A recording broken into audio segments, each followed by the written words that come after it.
My name is Jake and I used to be a nurse, and apparently now I put myself through medical nonsense for YouTube views. And lately my social media has been full of fitness influencers telling me to freeze myself, eat strange things and train like I haven't got a brain. So today I'm going to be testing viral health and fitness advice through the eyes of an ex-nurse. Some of these are ridiculous, some of these are dangerous and some of these might just work. But I think I'm missing one thing.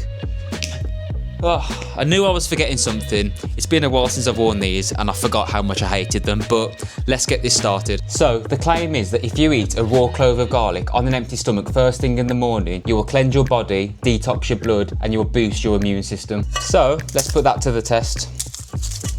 I am going to absolutely stink after this. There it is. If a patient told me they were doing this every day on the daily routine, I'd probably call the psych ward, but let's give it a go. Oh.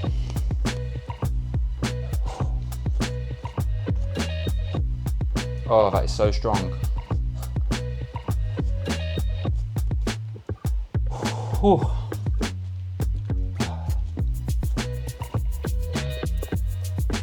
Oh. I feel sick.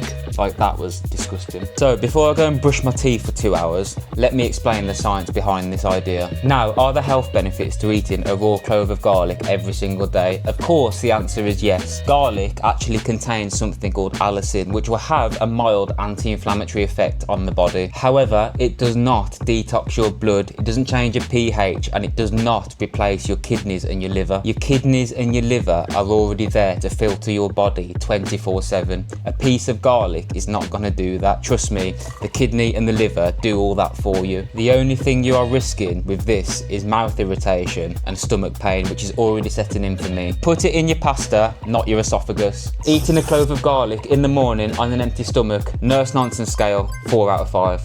Right, so apparently if I walk barefoot on the ground, the earth will magically heal me. I will absorb magical electrons, my inflammation will disappear, and I'll finally be emotionally available. To my neighbours, I don't look like I'm reducing my cortisol, I look like I've just stopped taking my medication. In hospital, if you do this in a gown, you're probably going to get sectioned, but if you're an influencer and you do it on a podcast, it's called self-care. Now, is there any actual science behind this? And honestly guys, there actually is. Because when you are barefoot in nature, your nervous system actually switches to a parasympathetic nervous system, and that is your calming state. So as a result of this, you can actually get a bit of a mood boost, your cortisol levels can go slightly down, and you can actually slightly lower your heart rate and your blood pressure. However, let's not get carried away. It's not because there's some magical electricity in the ground that's going up through my body. It's because I'm not on my phone, I'm outside, I'm in nature, and I'm just de-stressing. But one thing I am keeping an eye out for is dog poo on the floor, because my stress would go from low to through the roof if I just stepped in dog poo. I can honestly say this is not helping my stress levels at all. I feel like people are just laughing at me. Which brings me to my nurse nonsense rating for earthing and grounding, and I'm going to give this a 2 out of 5 on the nurse nonsense scale. You might be asking why not higher, but there are some real stress reduction benefits. But the claims online are massively over-exaggerated, and stepping on dog poo is still a very real risk. Apparently, coming to the gym and not drinking any water at all is a sign of major discipline.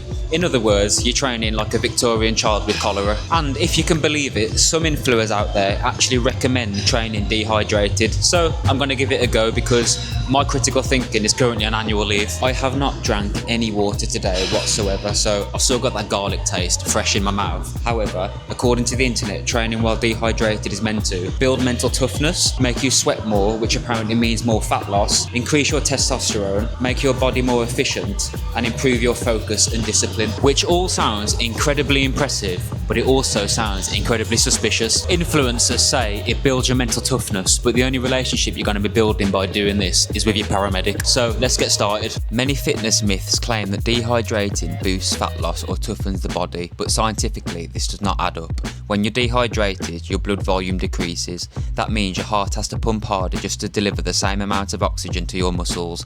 As a result, your heart rate rises, your perceived effort increases, and your performance drops even at the same intensity. Dehydration also impairs thermoregulation. Without enough fluid, your body can't sweat efficiently, causing your core temperature to rise faster.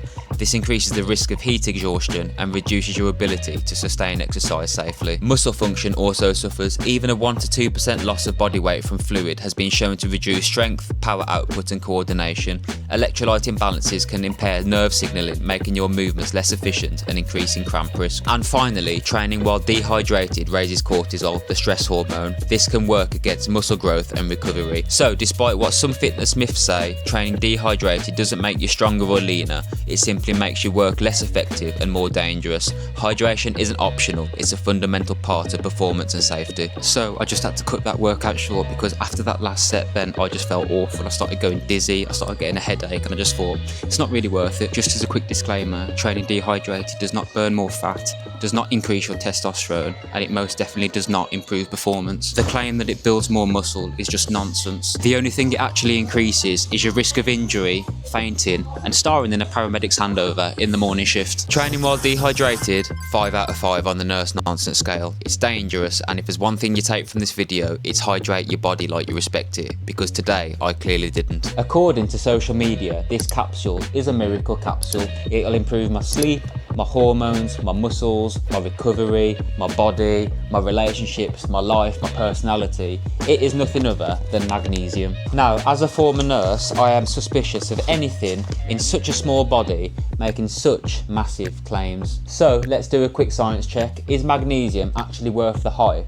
Or is it just another glorified mineral with a massive PR team behind it? Magnesium is an essential mineral involved in over 300 enzyme reactions in the body. It plays a role in muscle contraction and relaxation, nerve function, blood sugar regulation, energy production, DNA and protein synthesis, and heart rhythm stability. So yes, it's actually doing a lot. It's basically the quiet co-worker who holds the whole system together. Magnesium can help regulate GABA in your body, and GABA is a calming neurotransmitter, and this neurotransmitter can mean you fall asleep easier and you stay calmer for longer. So while this isn't a miracle supplement, it's a close second. Magnesium will not give you a six-pack, it will not replace exercise and diet, and it will not turn you into a wellness fairy, but it can contribute to good overall health if the basics are already in place. Which brings me on to my nurse nonsense rating for magnesium capsules, and I'm going to give magnesium a 1.5 out of 5 on the nurse nonsense scale. It's mostly legit, science backed, it's just slightly overhyped by the internet.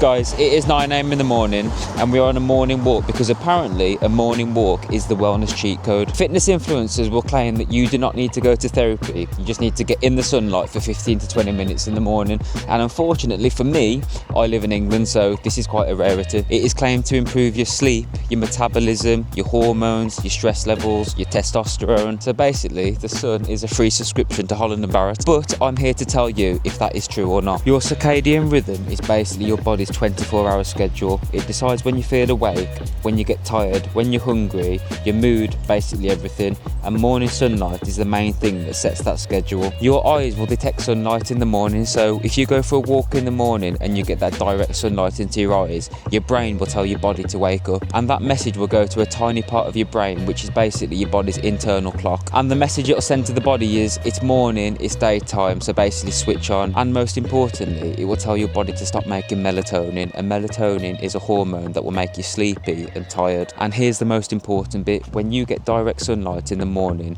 it will start your body on a countdown timer for 14 to 16 hours before you get tired again, and that is what is known as your circadian rhythm. Morning sunlight, 0.5 out of 5 on the nurse nonsense scale. It's scientifically proven, it's great for your overall health and mental health. The only reason it's not getting a perfect 0 is because some people treat it like an annoying lifestyle.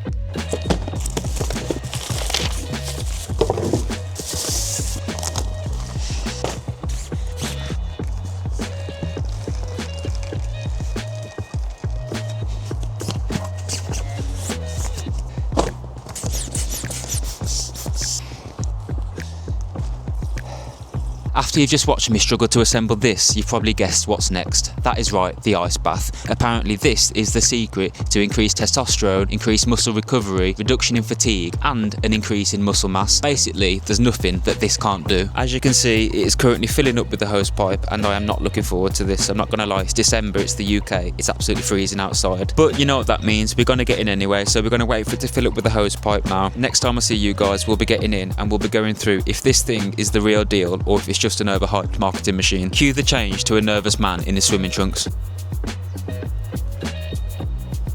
I immediately regret this decision. What am I doing? I know what you're probably thinking. You're probably like, Jake, you just put garden hose water in a tub in the middle of December. Obviously it's going to be cold, but guys, it is absolutely freezing. Look how red my hand is. Come on, Jake, come on. It's just a mindset. It's just a mindset. Come on.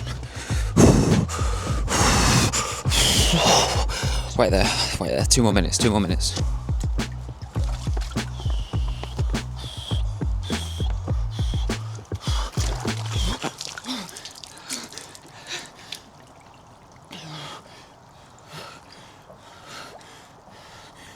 Fucking hell.